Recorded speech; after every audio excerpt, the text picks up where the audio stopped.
3:30 in the morning. That's when this match starts. And somehow, half a world away, people are already setting alarms for it. Because in Washington, a 19-year-old from the Philippines is one win away from a quarter-final upset that would have sounded impossible 6 months ago. Her name is Alex Eala.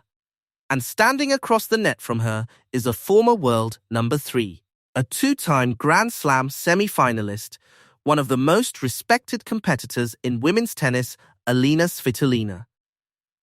On paper, this shouldn't be close. Svitolina is the number 2 seed. She has the ranking, the Ursum, the pedigree. She has spent over a decade proving she belongs in matches exactly like this one. But paper doesn't explain what's happened in Washington this week. Eala didn't arrive as a seeded player. She had to fight through the draw the hard way. Her first match went 3 sets against Zhang, the reigning Olympic champion. Eala could have folded there. Instead, she found a way through.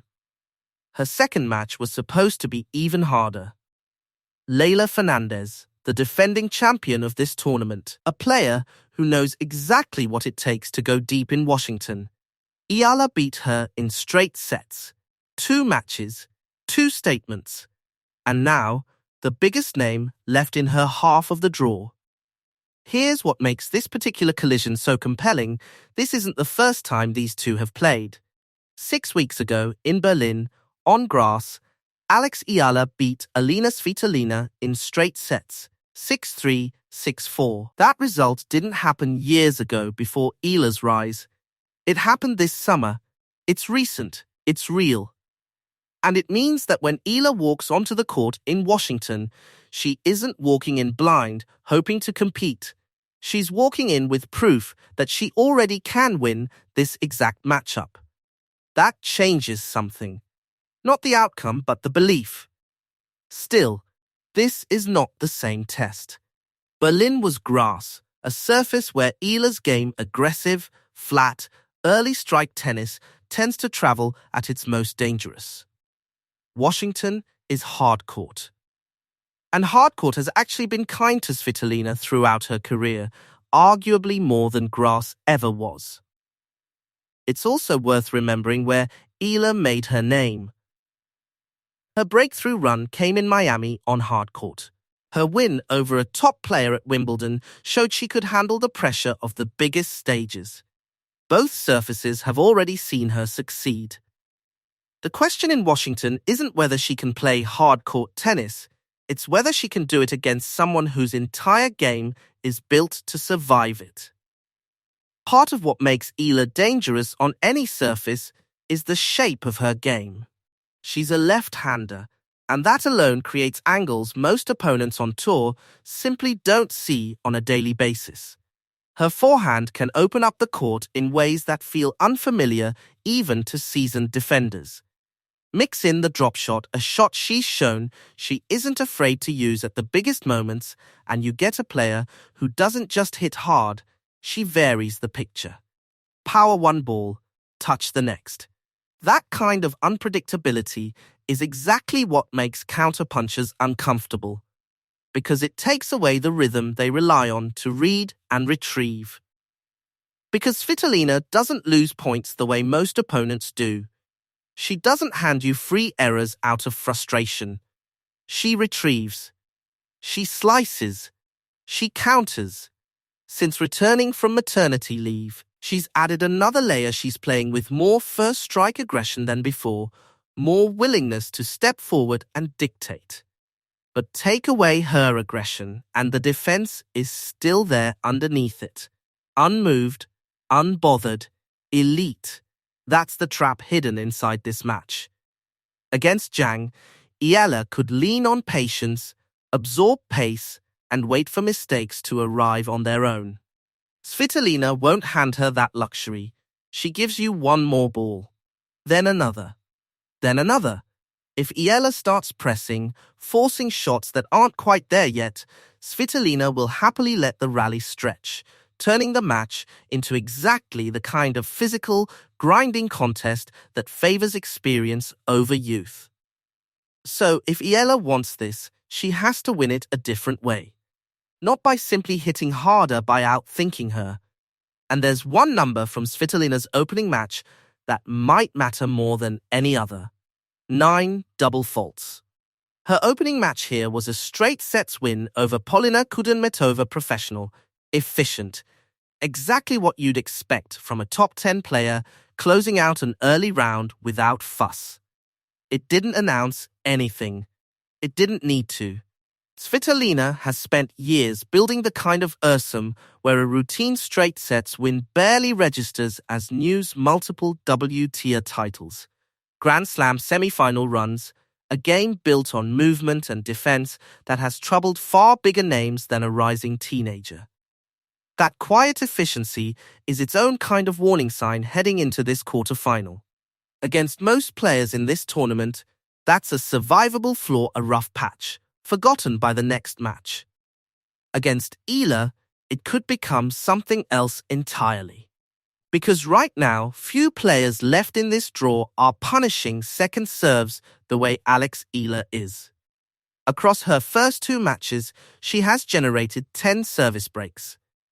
Her return game hasn't just been good, it's been relentless. She steps inside the baseline. She takes the ball early. She refuses to let opponents settle into the rhythm of their own service games before she's already attacking it.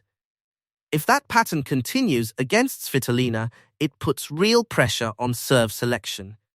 Does Svitolina take something off her first serve just to keep the percentage up so her second serve isn't left exposed over and over again?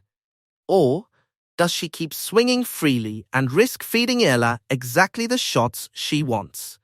There's no comfortable answer. That tension alone could decide long stretches of this match. None of this means Svitolina is without her own path to victory.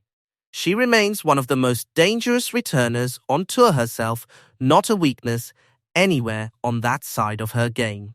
Her serve, while still carrying occasional double fault trouble, has steadily improved over the years. And her tactical intelligence, her ability to read a match and adjust midpoint, is the product of a career spent at the very top of the sport. If she can push Eala backward, force her into retreat, take away the time Eala thrives on, the balance of this match tilts hard in Svitolina's favor. Take away Eala's time, and you take away her weapons. There's also the mental layer sitting underneath all of it. Quarterfinals carry their own weight, separate from whatever happened to get a player there. For a young player chasing another milestone, that pressure is real, even when it doesn't show on the surface. What's been most striking about Eala this week isn't just the tennis, it's the composure. She has looked, throughout both matches, like someone who expects to be here. Not hoping to belong, not overwhelmed by the moment. Playing like the outcome is simply the next thing to be decided, not something to fear. That's a hard thing to manufacture. It's usually earned. For Svitolina, the stakes run just as deep, if quieter. A win here keeps alive a comeback story of her own, a return from maternity leave that has already re-established her as a genuine threat on tour. Beating the tournament's biggest surprise would do more than extend her run in Washington. It would send a message heading into the North American hardcourt season. That experience still has the final word when it matters. So this is where it sits. 2 players, 1 shared result from 6 weeks ago, and 2 very different paths back to this same court. Eala arrives with confidence and momentum, having beaten 2 credible opponents to get here, punishing second serves like few others left in the draw.